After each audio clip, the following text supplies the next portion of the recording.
Hare Krishna, Hare Krishna, Krishna Krishna. Srila പ്രഭുപാദിന്റെ ശിഷ്യനായിട്ടുള്ള Siddhanta പ്രഭുവിന്റെ പുസ്തകം memories anecdote of a modern saint എന്ന് പറഞ്ഞൊരു പുസ്തകത്തിൽ നിന്ന് വായിച്ചൊരു കാര്യമാണ്. അപ്പം അതിൽ ഓരോരോ മുതിർന്ന ശിഷ്യന്മാരും പ്രഭുപാദും തമ്മിലുള്ള ആ ഒരു റിലേഷൻഷിപ്പ് പറയുന്നുണ്ട്. ഇതിൽ തമാൽ കൃഷ്ണ ഗോസ്വാമി മഹാരാജ് പറഞ്ഞ ഒരു പോയിന്റാണ്. അത് 1970 ജൂലൈ സമയത്ത് മഹാരാജിനെ പ്രഭുപാദ് യൂറോപ്പിലേക്ക് പ്രചരണത്തിനായിട്ട് വിട്ടിട്ടുണ്ടായിരുന്നു. യഥാർത്ഥത്തിൽ യൂറോപ്പിൽ അന്ന് ലണ്ടൻ, കുറച്ച് സ്ഥലങ്ങളിൽ ഈ ഹരേകൃഷ്ണ പ്രസ്ഥാനം ഉണ്ടായിരുന്നു. ലണ്ടന്, ജർമ്മനി, അങ്ങനെ കുറച്ച് സ്ഥലങ്ങളിൽ ഉണ്ടായിരുന്നു. അപ്പോൾ അവിടേക്ക് പാരീസ്, അവിടുത്തെ GBC ആയിട്ട് നിൽക്കാനായിട്ടാണ് മഹാരാജനെ അങ്ങോട്ട് വിട്ടത്. അന്ന് അവിടെ വേറെ GBC ഇല്ലായിരുന്നു. അപ്പം അത് ജൂലൈ 1970 നടന്നൊരു കാര്യമാണ്. അപ്പം മഹാരാജ് അന്ന് ലണ്ടനിൽ വന്ന് ഇറങ്ങി, അദ്ദേഹത്തിന്റെ സർവീസിനായിട്ട് ഇറങ്ങിയ ഉടനെ തന്നെ പ്രഭുപാദിന്റെ അടുത്തുനിന്നൊരു ടെലഗ്രാം വന്നു. അന്ന് ശ്രീല പ്രഭുപാദ് ലോസ് ആഞ്ചൽസിലായിരുന്നു ഉണ്ടായിരുന്നത്. അന്ന് അതായിരുന്നു വേൾഡ് ഹെഡ് ക്വാർട്ടേഴ്സ് ആയിട്ടുണ്ടായിരുന്നത്, ന്യൂ ദ്വാരക ധാം എന്ന് പറഞ്ഞു. അപ്പം അവിടുന്ന് പ്രഭുപാദിന്റെ ഒരു ടെലഗ്രാം മഹാരാജിന് വന്നു, കം ഇമ്മീഡിയറ്റ്ലി ടു ന്യൂയോർക്ക് എന്ന് പറഞ്ഞുകൊണ്ട് ഒരു ടെലഗ്രാം വന്നു. അപ്പം മഹാരാജ് ആ ദിവസം അവിടുന്ന് ഫ്ലൈറ്റ് ഇറങ്ങി യൂറോപ്പിൽ എത്തിയതേ ഉള്ളൂ. ഉടനെ തന്നെ മഹാരാജ് തിരിച്ച്, ഒരു ദിവസം പോലും വൈകാതെ തന്നെ അന്നത്തെ അടുത്ത ഫ്ലൈറ്റ് എടുത്തിട്ട് തിരിച്ച് അവിടെ ലോസ് ആഞ്ചൽസിലേക്ക് വന്നു. മഹാരാജ് തോന്നി എന്തോ സീരിയസ് ആയിട്ടുള്ളൊരു ഇതാണ്, അതുകൊണ്ടാണ് പ്രഭുപാദ് കം ഇമ്മീഡിയറ്റ്ലി എന്ന് പറഞ്ഞ് ടെലഗ്രാം അയച്ചേക്കുന്നതെന്ന് മനസ്സിലായി. അപ്പം വന്നു. അന്ന് ഈവനിങ് വന്നപ്പോഴത്തേന് അന്ന് പ്രഭുപാദിനെ മഹാരാജ് കണ്ടില്ല. പിറ്റേ ദിവസം രാവിലെയാണ് കണ്ടത്. പക്ഷെ അന്ന് വൈകിട്ട് തന്നെ മഹാരാജ് കുറച്ച് കാര്യങ്ങൾ മനസ്സിലാക്കി മറ്റുള്ളവരിൽ നിന്ന്. അതായത് 4 സന്യാസിമാര് പ്രഭുപാദിന്റെ പൊസിഷൻ മനസ്സിലാക്കാതെ പ്രവർത്തിക്കുന്നുണ്ട്. അപ്പൊ അത് പ്രഭുപാദ് അക്സെപ്റ്റ് ചെയ്ത്. അത് എങ്ങനെയാന്ന് വെച്ചാൽ അവര് ഇന്ത്യയിലൊക്കെ പോയിട്ടുണ്ടായിരുന്നു. കീർത്തനന്ദ മഹാരാജൊക്കെ ഇന്ത്യയിൽ പോയിട്ടുണ്ടായിരുന്നു. അങ്ങനെ കീർത്തന തിരിച്ചു വന്നപ്പോ അവിടെ കുറെ പ്രഭുപാദിന്റെ ഗോഡ് ബ്രദേഴ്സ് ആയിട്ടുള്ളവര് പ്രഭുപാദിന്റെ സ്പിരിച്വൽ പൊസിഷനെ താഴ്ത്തി ഇത് ചെയ്തിരുന്നു. അപ്പൊ അവരത് കൺവിൻസ്ഡ് ആയിട്ട് അവരിവിടെ വന്നിട്ട് അത് പറയാം. പ്രഭുപാദ് സാധാരണ ഒരു വ്യക്തി തന്നെയാണ്, അതിന് വലിയ ഇമ്പോർട്ടൻസ് ഇല്ല. പ്രഭുപാദ് എന്ന വേർഡ് അദ്ദേഹത്തിന് യൂസ് ചെയ്യാൻ പറ്റൂല ആ രീതിയിൽ. അതായത് എല്ലാവരും ഒന്നാണെന്നുള്ളൊരു മായാവാദ സിദ്ധാന്തമാണ് അവരുടെ ഇതിലേക്ക് ആക്കിയത്. അപ്പൊ അവരിവിടെ വന്ന് അത് പ്രചരണം ചെയ്യാനായിട്ട് തുടങ്ങി.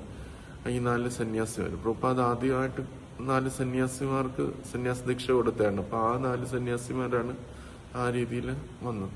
അപ്പം പ്രഭുപാദ് അത് മനസ്സിലാക്കി അദ്ദേഹത്തിന്റെ സ്പിരിച്വൽ പൊസിഷനെ താഴ്ത്ത്, അതായത് അദ്ദേഹത്തിന് ആ ഫൗണ്ടർ ആചാര്യ എന്നുള്ള പൊസിഷന് ഇമ്പോർട്ടൻസ് കൊടുക്കാതെ പോയി കഴിഞ്ഞാൽ പ്രഭുപാദ് പോയതിനു ശേഷം ഈ പ്രസ്ഥാനം ശിഥിലമായി പോകും. അപ്പൊ ആ പ്രഭുപാദൻ ഫൗണ്ടർ ആചാര്യയുടെ ആ ഒരു ബലത്തിലാണ് ആ പ്രസ്ഥാനം നിലനിൽക്കുന്നത്. അപ്പൊ അത് മനസ്സിലാക്കി അവരതിനെ അണ്ടർമൈൻ ചെയ്യുന്നു എന്ന് മനസ്സിലാക്കിയപ്പോഴത്തേന് ഈ 4 സന്യാസിമാരെയും പ്രഭുപാദ് ഇസ്കോണിൽ നിന്ന് പുറത്താക്കി. അപ്പൊ ആ ഒരു സന്ദർഭത്തിലാണ് തമാൽ കൃഷ്ണ മഹാരാജ് അവിടെ എത്തിയത്. തമാൽ കൃഷ്ണ മഹാരാജ് അവിടെ വന്ന് പിറ്റേ ദിവസം രാവിലെ തമാൽ കൃഷ്ണ മഹാരാജ് പ്രഭുപാദിനെ കണ്ടു. പ്രഭുപാദിനെ കണ്ടപ്പോഴത്തേന് നീ ഇത് എല്ലാ കാര്യങ്ങളും മനസ്സിലാക്കിയോ എന്ന് ചോദിച്ചു. പ്രഭുപാദ് വളരെ ഗൗരവത്തിലായിരുന്നു. എല്ലാ കാര്യങ്ങളും മനസ്സിലാക്കിയോ എന്ന് ചോദിച്ചു. അപ്പൊ ഞാൻ മനസ്സിലാക്കി പ്രഭുപാദ് എന്ന് പറഞ്ഞു. പ്രഭുപാദ് പറഞ്ഞു, എന്നെ ഇവിടുന്ന് കൊണ്ടുപോകുമെന്ന് ചോദിച്ചു. എനിക്ക് ഇവിടെ നിൽക്കാൻ താല്പര്യമില്ല, എന്നെ ഇവിടുന്ന് കൊണ്ടുപോകുമെന്ന് ചോദിച്ചു. തമാൽ കൃഷ്ണ മഹാരാജ് പറഞ്ഞു, തീർച്ചയായിട്ടും അങ്ങനെ ഞാൻ ഇവിടുന്ന് കൊണ്ടുപോകാൻ. പ്രഭുപാദ് എങ്ങോട്ടാണ് പോകേണ്ടത്, നമുക്ക് ദൂരെ എവിടെയെങ്കിലും പോകണം എന്ന് പറഞ്ഞു. അങ്ങനെ തമാൽ കൃഷ്ണ മഹാരാജ് ആദ്യം ചൂസ് ചെയ്ത സ്ഥലം ഫ്ലോറിഡയാണ്. അവിടുന്ന് ലോസ് ആഞ്ചൽസിൽ നിന്ന് ഏകദേശം 2000 മൈൽ, അതായത് 3500 കിലോമീറ്റർ ദൂരെയാണ് ഫ്ലോറിഡ. അവിടേക്ക് പോകാമെന്ന് പറഞ്ഞു. അപ്പം പ്രഭുപാദ് ഉടനെ പറഞ്ഞു, അത് അത്ര ദൂരെ അല്ല എന്ന് പറഞ്ഞു. പിന്നെ മഹാരാജ് പറഞ്ഞു, എങ്കിൽ നമുക്ക് യൂറോപ്പിലേക്ക് പോകാം പ്രഭുപാദ് എന്ന് പറഞ്ഞു. അപ്പം ഇവിടുത്തെ പോയിസൺ അത് അവിടെ എത്തിയിട്ടുണ്ടാവും എന്ന് പ്രഭുപാദ് പറഞ്ഞു.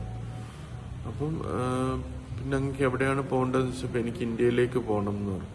അങ്ങനെയാണ് മഹാരാജ് അടുത്ത് തന്നെ ഫ്ലൈറ്റ് ബുക്ക് ചെയ്യുകയും പ്രഭുപാദിനെയും കൂട്ടി ഇന്ത്യയിലേക്ക് പോകും. അവിടെ അത് ജപ്പാനിൽ ഇറങ്ങി, ജപ്പാനിൽ നിന്നാണ് പിന്നെ ഇന്ത്യയിലേക്ക് പോയത്. അതിനിടയ്ക്ക് തന്നെ ഈ 4 സന്യാസിമാരെ പ്രഭുപാദ് പുറത്താക്കിയിട്ടുണ്ടായിരുന്നു. അപ്പൊ അതെങ്ങനെ കഴിഞ്ഞു.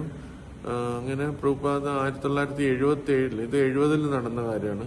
77-ല് പ്രഭുപാദ് സമാധിയാവുന്നതിന് തൊട്ട് മുമ്പ് തമാൽകൃഷ്ണ മഹാരാജും എല്ലാം ഇരിക്കുന്ന സമയത്ത് തമാൽകൃഷ്ണ മഹാരാജനോട് ഇങ്ങനെ പറഞ്ഞു, അന്ന് നീ ഈ ഒരു ബുദ്ധിമുട്ടുള്ള സമയത്ത് എന്നെ അവിടുന്ന് രക്ഷിച്ചു മാറ്റി എന്നിങ്ങനെ പറഞ്ഞു. അതേ പ്രഭുപാദ് എന്നിങ്ങനെ അദ്ദേഹം പറഞ്ഞപ്പം പ്രഭുപാദ് പറഞ്ഞു, ഞാൻ അന്ന് ആ ദിവസങ്ങളിൽ ആ ജൂലൈയിൽ 1970-ല് ഞാൻ ഭഗവാന്റെ അടുത്ത് വന്ന് പ്രാർത്ഥിക്കുമായിരുന്നു. രുക്മിണി ദ്വാരകധീശാണ് ലോസ് ആഞ്ചൽസിലെ ഡേറ്റ്. രുക്മിണി ദ്വാരകധീശിനോട് ഞാൻ പ്രാർത്ഥിക്കുമായിരുന്നു, എനിക്ക് അങ്ങ് നല്ലൊരു ക്ഷേത്രം തന്നു, എല്ലാവിധ ഫെസിലിറ്റീസും തന്നു പ്രീച്ച് ചെയ്യാനായിട്ട്. അങ്ങ് തന്നെയാണ് എന്നെ ഇവിടെ കൊണ്ടുവന്നത്. എന്നിട്ട് എന്തിനാണ് എന്നെ ഇവിടെ നിന്ന് ഓടിക്കുന്നത് എന്ന് പറഞ്ഞ് ഞാൻ രുക്മിണി ദ്വാരകധീശിനോട് പ്രാർത്ഥിക്കുമായിരുന്നു. അന്ന് എനിക്ക് മനസ്സിലായില്ല. 1977-ല് പ്രഭുപാദ് അവിടെ ഡെഡ് ബെഡിൽ കിടന്നിട്ട് പറഞ്ഞു, ഇപ്പോൾ എനിക്ക് മനസ്സിലായി പ്രഭുപാദ് എന്തിനാണ് രുക്മിണി ദ്വാരകധീശ് എന്നെ അവിടെ നിന്ന് മാറ്റിയത്. എനിക്ക് ഈ ഒരു ക്ഷേത്രം തരാൻ, കൃഷ്ണബലരാം ക്ഷേത്രം, വൃന്ദാവനത്തിലെ കൃഷ്ണബലരാം ക്ഷേത്രം തരാൻ വേണ്ടിയാണ് അത് ചെയ്തത് എന്ന് പറഞ്ഞു. എന്നിട്ട് പ്രഭുപാദ് പറഞ്ഞു, ഈ വൃന്ദാവനത്തിലെ ഈ കൃഷ്ണബലരാം ക്ഷേത്രം ഇസ്കോണിന്റെ മറ്റേ എല്ലാ ക്ഷേത്രത്തെക്കാളിലും 100 മടങ്ങ് മെച്ചമാണ് എന്ന് ഇങ്ങനെ പ്രഭുപാദ് അവിടെ വെച്ച് പറഞ്ഞു. അപ്പൊ തമാൽകൃഷ്ണ മഹാരാജ് ഈ ഒരു വാസ്തവം പറയുന്നത്, ഒരു പരിശുദ്ധ ഭക്തന് കൂടി അറിയില്ല ഭഗവാന്റെ പ്ലാനുകൾ എന്താണെന്നുള്ളത്. പിന്നെ അവർക്കത് റിയലൈസ് ആകത്തുള്ളൂ എന്നുള്ളത് പ്രഭുപാദിന്റെ ആ ഉദ്ദേശ സംസാരത്തിൽ നിന്ന് മനസ്സിലായി എന്ന് തമാൽകൃഷ്ണ മഹാരാജ് അവിടെ വെച്ചു.